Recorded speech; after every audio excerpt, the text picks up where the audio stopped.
सूत्र है।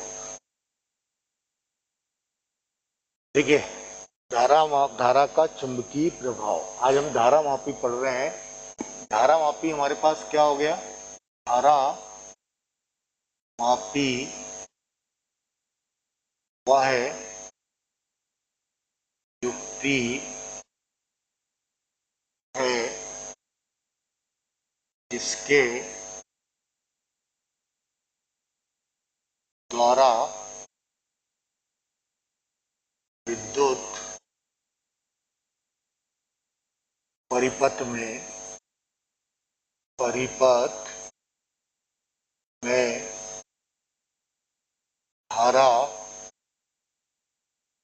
की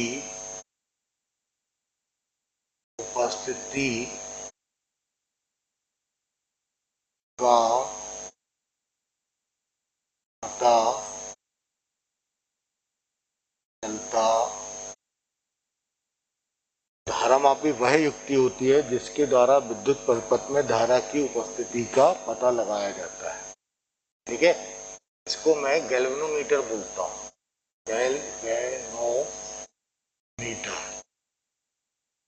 ठीक है, तो देखिए, धारा मापी में क्या होता है?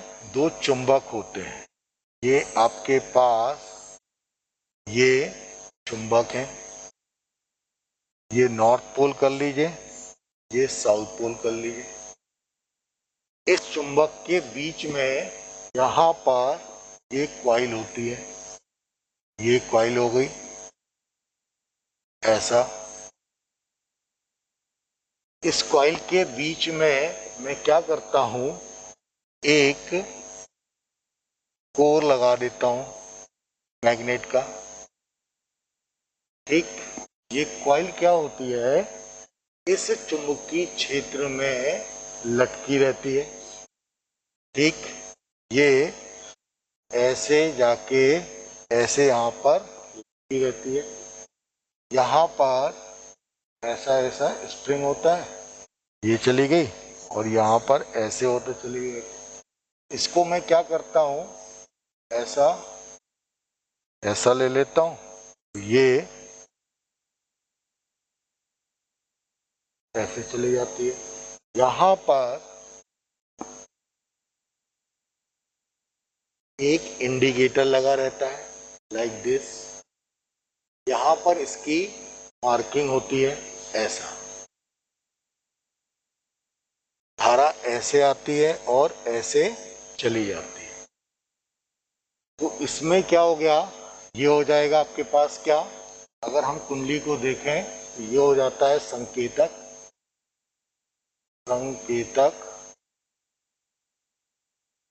ये आपके पास कुंडली, कॉइल जिसको बोलते हैं, ये आपके पास कोर हो गया। ठीक, ये चुंबक हो गया। ठीक है, जब इस धारा मापी में धारा प्रवाहित की जाती है तो कुंडली ऐसे घूम जाती है और इसके ऊपर एक बल आघूर्ण लगने लगता है। जब कुंडली में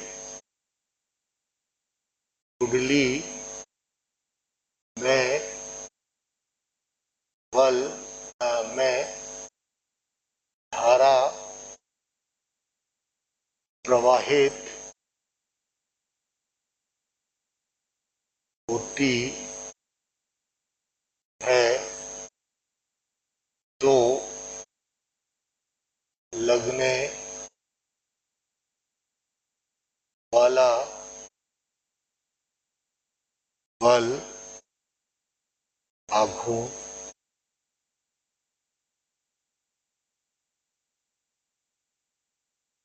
टाउ इक्वल टू NIEB। ठीक, साइन 90 के और इसमें आता है। तो देखिए क्या हो रहा है, ये चुंबकीय क्षेत्र है ऐसा। मान लो इसमें धारा ऐसे आ रही है, तो ऐसा ऐसा ऐसा ऐसा धारा बह के ऐसे आती है। तो फ्लेमिंग के बाएं हाथ के नियम से ये हो गया चुंबकीय क्षेत्र B, इधर पर हो गया। इसमें धारा नीचे आ रही है, तो ये कुंडली का ये वाला सिरा इस साइड जाएगा, ये वाला सिरा अंदर जाएगा और कुंडली कैसी हो जाएगी, पूरी घूम जाएगी। और जैसे ही घूमेगी तो इसके साथ लगा हुआ इंडिकेटर भी घूमेगा और ये डिफ्लेक्शन देगा और हमें पता लग जाएगा कि परिपथ में धारा बह रही है कि नहीं बह रही है। एक बार और देखिए, ये चुंबकीय क्षेत्र है, करंट नीचे बह रहा है इसमें ऐसा, तो इस साइड भी बल लगेगा, इस साइड ये ऊपर जाएगा तो यहाँ पर बल लगेगा, कुंडली घूम जाएगी, कुंडली घूमेगी तो इंडिकेटर ऐसे ऐसे घूमेगा और पता लग जाएगा कि इसमें धारा प्रवाहित हो रही है कि नहीं हो रही है। तो ऊपर और नीचे कोई बल नहीं, बल का मान शून्य हो जाता है, इसलिए कोई बल आघूर्ण नहीं लगता, लेकिन इधर और इधर बल लगता है। लगने वाले बल आघूर्ण का मान यहाँ पर कितना आ जाता है, NIAB sin थीटा। ठीक है, किंतु कुंडली का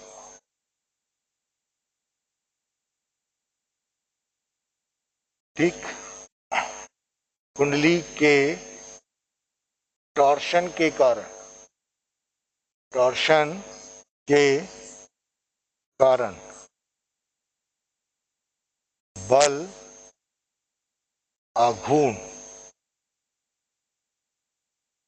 टाउ समानुपाती फाई।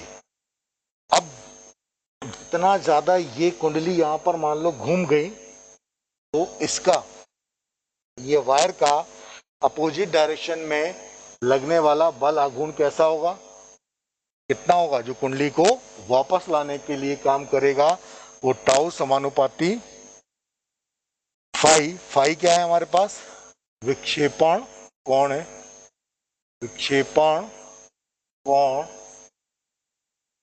ठीक, तो टाउ बराबर कितना आ जाएगा, C इंटू फाई, जहां C बराबर टॉर्शनल गुणांक के मान के बराबर होता है। ठीक है, जब ये ऐसा आएगा तो ये इसको वापस ला जाएगा, तो मेरे पास क्या कंडीशन आएगी, यहाँ पर इसका डायग्राम बनाएंगे, ये लिखेंगे, इसके आगे वाली कंडीशन मैं बता रहा हूं। ठीक है ना, इन, है ना, तो जब हमारे पास क्या कंडीशन आएगी, संतुलन अवस्था में, ठीक है, साम्य अवस्था जिसको हम बोलते हैं, साम्य अवस्था में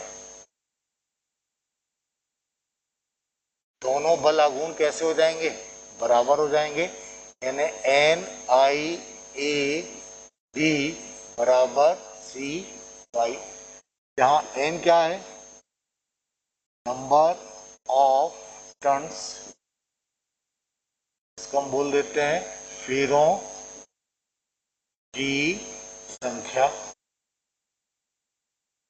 ठीक, I धारा, A कुंडली का क्षेत्रफल, B चुंबकीय क्षेत्र की तीव्रता। ठीक है, इतनी कंडीशन हमारे पास आ जाएगी। तो अगर मैं इसको देखूं तो इसको मैं ऐसा भी लिख सकता हूं, I equal to C upon NAB into phi. अब देखिए, T टॉर्शनल वायर का टॉर्शनल गुणांक है, N फेरों की संख्या है, A कुंडली का क्षेत्रफल है और B चुंबकीय क्षेत्र है। ये पूरी की पूरी राशि कैसी हो जाएगी, अचर हो जाएगी, अचर। इसलिए I इक्वल टू कितना आ जाएगा, K फाई।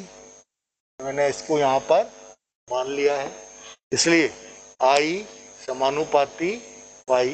इसका मतलब क्या हो गया, प्रवाहित धारा विक्षेपण के समानुपाती है। यही धारा मापी का सिद्धांत है। तो ये धारा मापी का क्या हो गया, सिद्धांत हो जाता है। अगर हम धारा प्रवाहित करें तो उसमें विक्षेपण आता है, इसी को मैं क्या बोल देता हूँ, धारा मापी का सिद्धांत बोल देता हूँ। और ये आपके लिए इम्पोर्टेंट है क्योंकि धारा मापी से ही हमारे पास क्या मिलता है, अमीटर और वोल्टमीटर बनता है। ठीक है, आज मैं आपको यहाँ पर मैं समझा देता हूँ। देखिए, ये मैं अगर यहाँ पर लेके चलूं, अमीटर, देखिए क्या है, वह है युक्ति है इसके द्वारा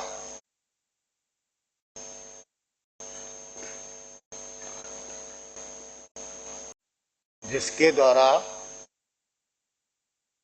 परिपथ में प्रवाहित धारा की उपस्थिति का पता लगाकर मापा जाता, अर्थात अमीटर धारा को मापता है।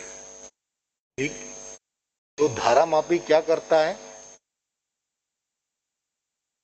ये परिपथ में धारा की उपस्थिति का पता लगाकर मापा जाता है इसके द्वारा, अर्थात धारा मापी क्या करता है, धारा मापी कह रहे, अमीटर क्या करता है, यह धारा को नापता है।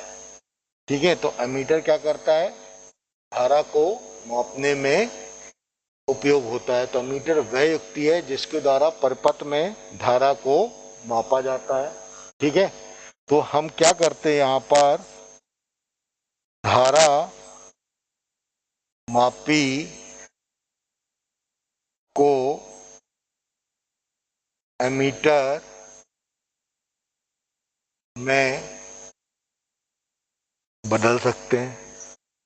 ठीक, मैंने अभी बताया धारा मापी क्या करता है, परिपथ पे धारा की उपस्थिति का पता लगा जाता है। और जब हम धारा मापी को अमीटर में कन्वर्ट करते हैं तो अमीटर क्या करने लगता है, धारा को मापने लगता है।